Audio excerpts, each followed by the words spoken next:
루게릭병이나 뭐 감금 증후군처럼요. 이 말하는 능력을 잃게 되면 정말 답답하고 힘들잖아요. 현재 기술로는 안타깝지만 그 소통 능력을 완전히 되돌려주기가 좀 어렵고요. 네, 맞습니다. 바로 이제 그런 어려움 때문에 뇌 신호를 직접 읽어서 실시간 대화를 가능하게 하려는 그런 연구들이 활발해요. 이른바 신경 음성 보철 기술이죠. 뇌 생각을 목소리로 바로 연결하려는 시도랄까요? 아, 그래서 오늘 저희가 함께 볼 자료가 바로 이 분야의 아주 흥미로운 진전을 다룬 논문인데요.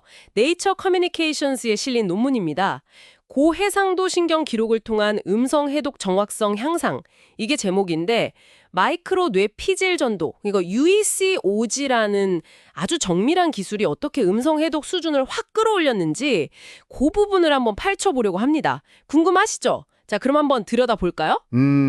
기존의 뇌 신호를 읽던 방식들 있잖아요. 예를 들어서 뭐 매크로 ECOG나 SEAG 같은 경우요. 전극 사이 간격이 한 몇 밀리미터에서 센티미터 수준으로 꽤 넓었어요.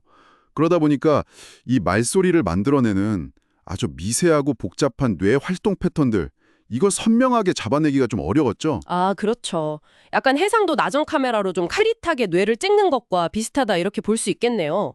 근데 이번 연구에 쓰인 그 UECOG는 그럼 뭐가 다른 건가요? 핵심은 밀도입니다. 네.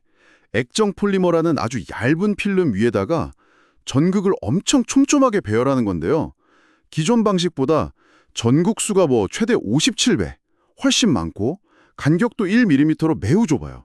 전극 크기 자체도 작고요. 와, 57배요. 네, 비유하자면 훨씬 더 선명한 진짜 고화질 카메라로 뇌 활동을 들여다보는 셈이죠. 아하, 훨씬 선명한 그림을 얻을 수 있다 이 말씀이시군요. 연구는 그럼 어떻게 진행됐나요? 이건 이제 뇌 수술을 받는 환자 네분의 동의를 얻어서 진행됐는데요. 수술 중에 잠깐 그 언어 운동을 담당하는 뇌 영역, 그러니까 언어 운동 피질, SMC에 이 뮤 이코그 장치를 살짝 올려놓고요. 뭐 밥, 묵 같은 간단한 소리나 아바, 우부 같은 의미 없는 음절들, 이런 걸 듣고 따라 말하도록 요청했습니다. 실제 녹음 시간은 뭐 다 합쳐서 한 1분 남짓, 굉장히 짧았어요. 1분 남짓인데 결과는 어땠을지 정말 궁금한데요. 그 선명한 카메라가 뭘 보여줬을까요? 일단 신호 자체가 훨씬 깨끗해졌어요. 저희가 원하는 뇌 신호가 주변 잡음보다 얼마나 더 뚜렷한지, 이걸 신호대 잡음비, SNR이라고 하잖아요. 이 수치가 기존 방식보다 월등히 높게 나왔습니다. 특히 그 뇌의 국소적인 활동을 잘 보여준다는 고감마 대역 신호가 눈에 띄게 좋아졌고요. 아, 신호가 깨끗해졌다는 건 그만큼 더 정확한 정보를 얻을 수 있다는 뜻이겠네요. 정확합니다. 그리고 더 흥미로운 건요. 불과 2mm도 안 되는 아주 가까운 거리에 있는 전극들조차 서로 꽤 다른 뇌활동 신호를 잡아냈다는 거예요. 그러니까 그 좁은 영역 안에서도 뇌가 굉장히 정교하게 분업하면서 다른 정보를 처리하고 있다는 거죠. 정말 놀라운 수준의 정밀함입니다. 와, 2mm도 안 되는 거리에서요. 정말 뇌가 세밀하게 작동하는군요. 그럼 이 깨끗하고 상세한 신호가 실제 음성 해독 능력에는 어떤 영향을 미쳤나요? 이게 사실 제일 중요할 텐데요. 바로 그 점이 핵심이죠. 이 뮤 이코그 데이터를 썼을 때 음성 해독 정확도가 기존 방식보다 평균적으로 무려 35%나 향상됐습니다. 35%나요? 네. 특히 말소리의 기본 단위인 음소 있잖아요. 이걸 알아맞히는 능력이 크게 좋아졌어요. 예를 들어서 네 가지 다른 모음을 구분하는 능력을 보면 기존 방식이 약 36% 정도 정확했다면 뮤 ECOG는 평균 71%까지 올라갔습니다. 와, 거의 2배네요. 네, 그렇죠. 거의 2배 가까이 성능이 좋아진 거죠.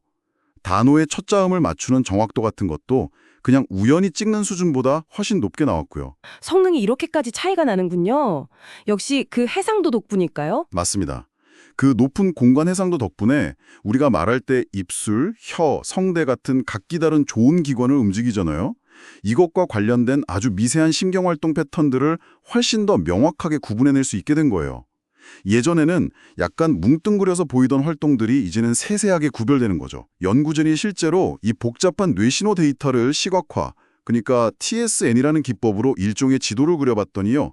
뮤 ECOG 데이터로는 다른 말소리에 대한 뇌활동 패턴들이 훨씬 더 뚜렷하게 이렇게 그룹으로 묶이는 걸 볼 수 있었어요. 근데 이걸 인위적으로 해상도를 좀 낮춰보니까 이 구분이 다시 흐릿해지더라고요. 아하, 결국 얼마나 세밀하게 뇌활동 지도를 그릴 수 있느냐, 그게 관건이었군요. 그럼 이 상세한 지도를 가지고 더 똑똑한, 뭐랄까, 해독 방법도 시도해 볼 수 있었겠네요? 네, 맞아요. 연구진이 여기서 한 걸음 더 나아갔습니다.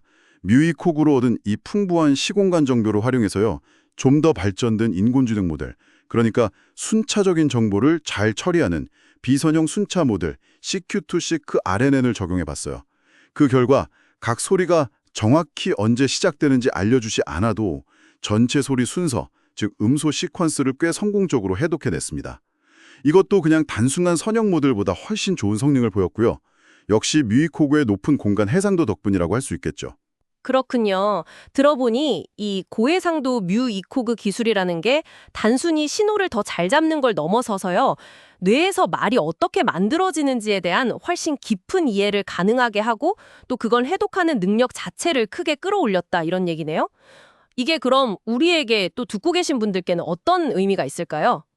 가장 큰 의미는 역시 말을 잃어버린 분들에게 정말 새로운 희망이 될 수 있다는 점이겠죠.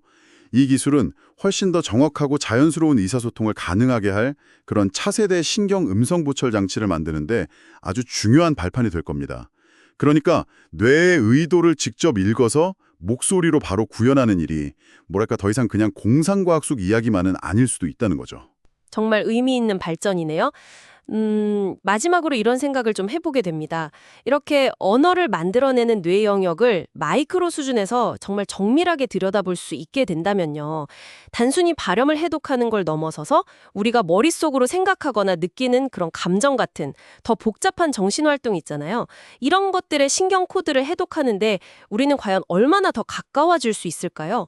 앞으로 이 분야가 어떻게 더 발전할지 계속 지켜볼 만한 아주 흥미로운 질문인 것 같습니다.